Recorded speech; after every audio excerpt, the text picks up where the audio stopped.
Hello दोस्तों, प्रश्न है निम्न में से कौन सी सरल आवर्त गति की विशेषता नहीं है। ए है गति आवर्ती होना चाहिए, बी है गति मध्यमान स्थिति के दोनों ओर होना चाहिए, सी है त्वरण मध्यमान से विस्थापन के समानुपाती होना चाहिए और डी है कण गोलाकार होना चाहिए।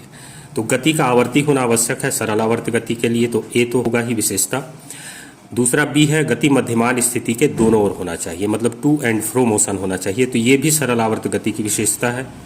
तीसरा त्वरण मध्यमान से विस्थापन के समानुपाती होना चाहिए, तो ये सरल आवर्त गति की सबसे महत्वपूर्ण विशेषता है और यदि ऐसा नहीं है तो वो सरल आवर्त गति नहीं होगी, मतलब त्वरण मध्यमान से विस्थापन के समानुपाती भी होना चाहिए। चौथा है कण गोलाकार होना चाहिए, तो सरल आवर्त गति के लिए ये विशेषता नहीं है। कण का आकार कुछ भी हो सकता है, गोलाकार भी हो सकता है या अन्य किसी आकार में भी हो सकता है, तो ये सरल आवर्त गति की विशेषता नहीं है, तो इसलिए डी इस प्रश्न का सही उत्तर हो जाएगा।